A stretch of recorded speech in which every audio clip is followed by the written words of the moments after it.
Welcome to Missouri Sports Talk. I'm your host, Cameron Staley. Today I'm here with Easton Amelia. Easton. We've got some college football today. All right, so let's go ahead and get into it. Last week's scores from Missouri. So the Tigers, they went on the road to Massachusetts and they won 45-3.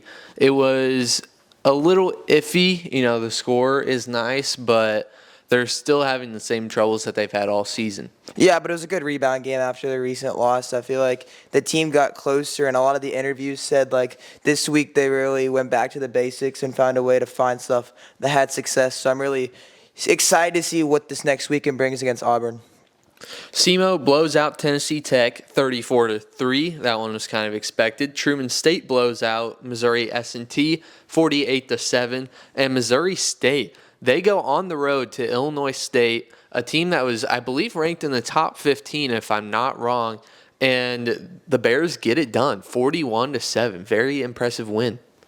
Yeah, all those teams had good games. I like to highlight Truman. They blew out their game really well, and it looked like Truman State looks like a pretty solid team in D2, and they could make a run. So Central Missouri, they lose at home. Not looking too good this year. They're 3-3. They lose to Missouri Western, who is now 3-4. 38-28 was the final there. And Central Oklahoma beats Northwest quite easily. That game ends up being 48-20. Yeah, but Missouri Western's quarterback had himself a day, 21 for 33, 379 yards passing, 4 touchdowns. And I haven't even said about his running stats. He ran for over 100 yards. I feel like this is the reason they lost. And I guess when you can't stop him, you can't win the game. Zabrowski actually ended up launching 3 picks as well. So not the greatest day for him. SEC scoreboard. Red River rivalry, Easton. I told you this game wouldn't be close. Didn't think it was going to be this far apart, though. 34-3 is your final. Yeah, this game was definitely one-handed, I would say, one-sided, I meant to say. But I feel like the one play you can kind of look back is when the Texas guy fumbled it, and they still were able to recover and score a touchdown. I feel like that just showed the luck of Texas. And also when Oklahoma's negative 10 receivers starting, I feel like that's the real problem for Oklahoma. So besides that, the other five scores on the screen, Easton, are all at least within 10 points. So we'll point out the one that was furthest apart, Georgia and Mississippi State. Georgia 5-1, Mississippi State 1-5 now. It ends up being a 41-31 game. Ends up being a lot closer than I expected. Yeah, but still Georgia controlled that game. I felt like Carson Beck had himself today, 459, 3 touchdowns. But this offense of Georgia is really good. After they did lose to Alabama, I was wondering how they would respond, and they responded really well. I feel like this team is going to make a run. Vanderbilt going to Kentucky. This is the only game that I got the exact point total correct. I took Vandy by 7. They get it done by 7 on the road, 20-13. LSU, they went at home against Ole Miss. Both these teams really good this year. Ole Miss now 5-2, LSU 5-1. 29-26 is the final. That Ole Miss and LSU game kind of messes with me just because Ole Miss missed a lot of opportunities in that first half. They had a long connection pass that could have easily been a touchdown, at least put them in field goal range that could have eventually led to points, and also they missed a field goal earlier in that game. So it kind of felt like Ole Miss lost that more than LSU won that. And on the flip side, Vanderbilt is kind of making a run. That's kind of shocking me. I feel like they're legit after watching them against Mizzou. You kind of thought, oh, Mizzou's not good. But then they went on upset at Alabama. At home against Alabama. And then they eventually beat Kentucky. I feel like they could be easily ranked next week. They are currently at 26, obviously top 25, but yeah. they're the first team out right now receiving votes. So in technicality, Vandy sitting at 26 right now. Tennessee at home, 23-17 against Florida. Easton, this game was way too close. Tennessee struggled until the very end. They put a few touchdowns together. This was just an ugly game for both sides. DJ Lagway basically came in the game for Florida and gave this game to the Volunteers. Yeah, Nico has not played well his past 2 games. This offense kind of stagnant in that first half. They didn't score a point, and they had all their points come in the second half in overtime. This game was good, though. I knew if Florida wanted to have a chance to win it, they would have to stop in that offense, and they found a way to. Alabama and South Carolina, really interesting. South Carolina really seemed like they're going to win this game, and this is another one they just lose the game late. It ends up being 27-25. Crimson Tide, they get through another scare. Yeah, that was almost an upset. That late heroics by Jalen Milroe, and then South Carolina not being able to finish this game. They were up 12-7 at one point. They were in control, and then they came out in the second half and even added on to their lead. But I was shocked that they were able to blow it. Top 25 now. So Arizona State beats Utah. Cam Rising looks real bad in his return. And then he injures his leg. So now they're saying that he's out indefinitely. So we have no timetable currently on when Cam Rising will be back once again. So many injuries in his career. I think he's got no shot in the NFL because of these injuries. But no, I think this Arizona State team's actually solid early on this season. They had a bunch of big wins and controlling wins against lesser opponents. But I feel like this team, it has the ability to make a top finish within their conference. BYU blows out Arizona 41-19. I really did not see that game coming. BYU's legit. That's what I've learned. They are just continuing to beat their schedule that's sometimes weak at moments, but I think Arizona's a tough team. So Kansas State and Colorado, this game ends up being 31-28. K-State wins on the road. Now, it was an interesting game to watch, and it was back and forth, and Colorado was just really playing from behind almost this whole entire game. Travis Hunter ends up getting hurt. I think he'll be just fine. I think it was his shoulder, correct? K-State, this was a good win for them. That's the kind of thing I like to circle in this game. Travis Hunter, if he's getting hurt in college in week 6, I don't know if he can be able to really do this in the NFL. I think it was 7. Week 7, sorry. But still, that's not going to really translate to the NFL if he's getting hurt this early. But K-State, big touchdown late in the game to take the lead after Colorado was able to do it. K-State has been really, really good team lately after that BYU loss. Iowa State handles business on the road. They win 28-16 over West Virginia. And Penn State also on the road. They win 33-30. They survive a really big scare. They're down quite large at one point, if I'm not wrong. Yeah, Iowa State, I really like this team. They're really good. I like their quarterback. Every time you watch the game, they compare him to Brock Purdy, and I know why. He's young quarterbacks playing really well. And then Penn State about losing shocked me. I figured that was actually going to be like a 2-3 score game in control of Penn State. So the big one, Easton, number 3 Oregon. I was saying number 5 last week. That was just me not remembering. So that's my bad saying that Oregon was number 5. They were 3. Hosting number 2 Ohio State. This game, I didn't get to watch a whole lot of it because I was working and it wasn't up on one of the TVs. So sadly, didn't really get to watch this game. But Oregon gets it done 32-31 with some interesting decisions at the end. Yeah, I think we saw one of the smartest plays. If Oregon did it intentionally, if they intentionally sent 12 guys to stop that deep pass and only have a 5-yard penalty, then we saw one of the most mind-boggling plays by Ohio State where they just let time run off the clock. Time ran down. And then eventually he slid, and if they would have hurried up a little, that would have set him up in field goal range and possibly won him the game. So you kind of wonder what was going on. So let's go ahead and get to this week now. Missouri scoreboard. Let's start with Charleston Southern. They are hosting SEMO. The Buccaneers are 1-5. This game's not going to be close. I'm going to take SEMO by 24. SEMO, I think, has been playing really well. I'm going to take them by 14. Quincy versus Truman State. Now, Quincy 3-2 this season. Truman 3-3, but they are on a 3-game win streak. I think they continue staying hot. Give me the Bulldogs by 10. Yeah, Truman State has been playing really well lately and kind of making a run. I think they're able to win this one, giving it by 3, but I think it's going to be really good again. William Jewell is hosting Missouri S&T. Now, neither of these teams are stellar. William Jewell currently sitting at 3-3 compared to Missouri S&T's 2-4. Star player on the team, on the defense, I should say, right now for Missouri S&T, Blair Oaks alum Carson Pringer. So, good stuff to him. Last week against Truman, he had 10 tackles.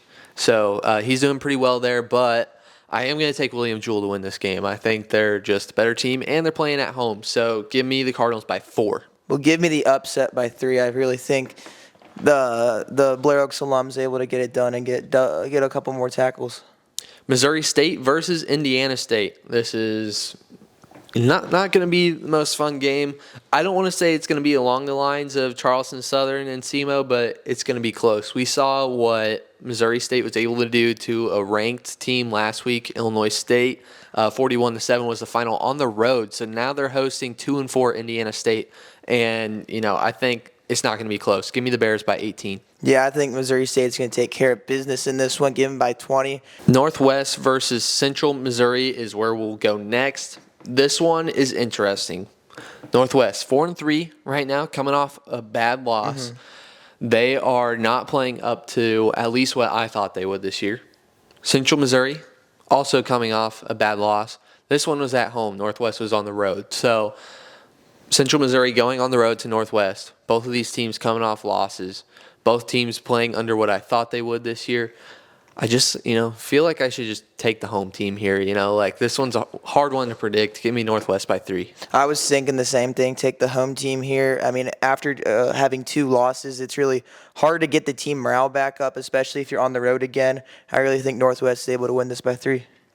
The Missouri game of the week obviously has to be Mizzou versus Auburn. This is the Tigers' homecoming. So, Mizzou has been iffy this year. Obviously, they've been iffy. So it's going to be interesting to see what they do. They played Vandy way too close. Obviously, Vandy's a pretty good team, but they played Vandy way too close, and everybody should know that. They got blown out by Texas A&M. I do think, obviously, they're going to win homecoming, though. Give me the Tigers by 14. Yeah, I was thinking around the same margin. I think that after last week, you were able to see them relax and get back to the way they were after suffering a big loss where they just got outplayed against Texas A&M. I really think they're able to bounce back and win this one by 17. I really feel like they're going to able to run away with this one later into the third quarter. SEC scoreboard now. Florida versus Kentucky. I think, these are 2 teams that I'm not very high on this year, Easton. I think that Kentucky goes to the Swamp and gets it done. I almost say gets an upset. It's not even an upset. Both these teams are mid as hell this year.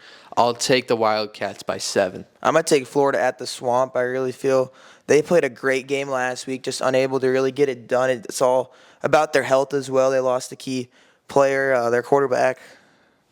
So Mississippi State hosting Texas A&M. I don't think this game's going to be close. Give me A&M by 22. I think Texas A&M is going to win this one. They've played really well all year outside of a few hiccups against other teams, but I really think after that Mizzou really dominant win, they're able to get this one done against Mississippi State. Oklahoma versus South Carolina. I also not really high on either of these teams. Oklahoma sitting at 4-2. They've had some rough losses and some pretty rough wins as well. South Carolina, they're playing close against some really good teams this year. I will take South Carolina on the road. Give me the Gamecocks by 2. I think Oklahoma has way too many injuries. I don't think they're able to beat the Gamecocks, give them by 10. I really feel like they're able to kind of blow this one up in the fourth quarter and take a 2-possession lead. The battle for the Golden Boot, Arkansas versus LSU. LSU's rolling, and that's an obvious thing. So even with it being a road game, I don't think that's going to factor in too much. I'll take LSU by 12. I would like to agree with you here. LSU's been playing really well, able to come back against Ole Miss and able to win that one and then win it in overtime eventually. So I give me them by 3. I feel like it's going to be a close game, though. Tennessee versus Alabama is a really big game this year. Both teams are playing really good, and they've had some rough events here lately. Bama obviously lost to Vandy. That was a humbling game, and they're going to build from that. And they just had another big humbler this past week with South Carolina. Tennessee also had a humbler, but both these teams are elite. They just need to get the team with the pieces correctly fit together. So, overall, I think this is going to be a fun game. I honestly don't really know who's going to win this game. This one's really hard to predict, but since I always give you guys my picks, I'll take Tennessee by 5. Darn, I was hoping we took the opposite one. I was going to take the home team here. But, I will take the opposite. Give me Alabama. I really feel like Jalen Milroe will be able to bounce back and really win this one. The SEC game of the week obviously has to be Texas versus Georgia. College game day will be in Austin. I like how Texas is playing this year. I think they win this game. I'll take the Longhorns by 6. I really like the Longhorns too. I think they're the one team that's kind of set themselves apart of everyone else. I really feel like I feel like there's a massive, really even gap between 2 and crap. I'm having a brain fart. How many college football playoffs are there? 15 or 12? What do you 12. mean? Oh, there's 12 teams in the So the there's a tournament. massive gap between 2 and 12, I really feel like. And there's not a massive gap, I should say. And I really feel like Texas is the alone team that's kind of made themselves out of the pack. I mean, outside of Oregon and Ohio State, I feel like Oregon's probably the closest second, but give me Texas by 2. Top 25 scoreboard. West Virginia hosting K-State. I'm not certain this is going to be too close of a game. I'll take the Wildcats by 13. Yeah, give me K-State in this one as well. They've played really well after a big win against Colorado. Give me by 7. Clemson versus West Virginia. Virginia. Just Virginia, not West Virginia. I think Clemson's playing good this year. I think that they continue to roll. Virginia's surprising me. I didn't think they'd be 4-2 right now, but I'll take the Tigers at home by 16. Yeah, after last week's performance, after dominating Wake Forest, give me the Tigers as well. They've played really well last week, and I think they're going to continue that momentum into this one. Give me it by 17. Iowa State versus UCF is the next one we're going to talk about. We're obviously just hyping up Iowa State a little bit here. UCF, they've been a little disappointing this year, 3-3. They just brought in a new QB, Easton. He is 17 years old. So he's younger than us. This was another one with the Alabama wide receiver, Ryan Williams, right? That's kind of the same conversation there. Both of those guys, 17 years old. They're younger than the both of us, and we're only 18. So it's interesting to see such a young guy out there now. KJ Jefferson obviously played really good at Arkansas, transferred to UCF after a rough last year at Arkansas. He played good before that. Last year was a little strugglesome. He transfers out. Doesn't play great for UCF. Gets benched for a 17-year-old. I believe they lost that game on Saturday. And I don't think they win this one either. They're on the road at Iowa State. That's a pretty big flight. I will take the Cyclones by 9. I'll take the Cyclones in this one as well. They've been playing really well. They're 6-0. They're ranked top 10 after UCF's had some bad losses. I really think Iowa State's able to win this one by 14. I think the offense is able to take control early on and not make this one close. Louisville versus Miami. This is an interesting game. Louisville just dropped out of the rankings, not this past week, but the week before after a pretty bad loss to SMU.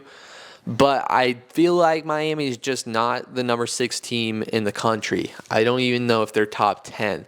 So I think this game's going to be close. I will say that the Hurricanes get it done, but I say this is a 1-point win. I think Louisville is able to get this one done. I personally believe that Miami is 4-2 after their past 2 games. I think some calls went their way. They were able to win. By all means, they are 6-0.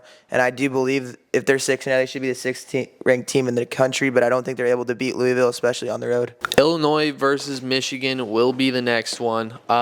22 is the ranking for Illinois, 24 for Michigan. So I think this is one of 3, maybe 4 ranked versus ranked matchups this whole entire week. There's not very many ranked versus ranked this week. So obviously we got to talk about this one. In Champaign, I think that the Fighting Illini are able to win this one at home. I'll take Illinois by 11. Yeah, I think this is going to be a really good game. Illinois surprised me from the beginning of the year. I did not expect them to be playing the way they have. And then Michigan's kind of surprised me too. I didn't expect them to have 2 losses in this halfway point of the season, going 4-2. Give me Illinois by 3.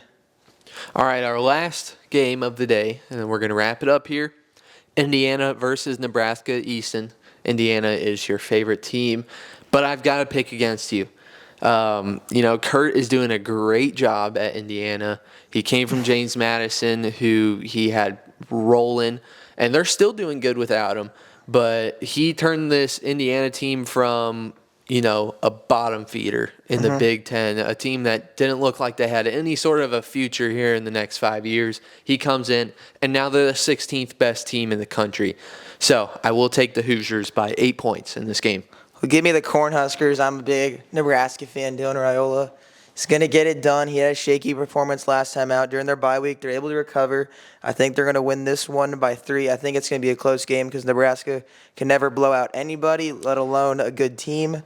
So I think this is going to go down to the wire. It's all about if Nebraska can be smart, not do any stupid penalties like we saw against another big game earlier this year versus Illinois when they were both ranked, that matchup. I'm really excited for this one, though. It's a good test for Nebraska. They're right now 27 in the poll, so if they're able to pull this win off, I would assume they would go up to 25. So that's all we've got for today. NFL predictions tomorrow, so stay tuned, 5 o'clock. This is Missouri Sports Talk. See you next time.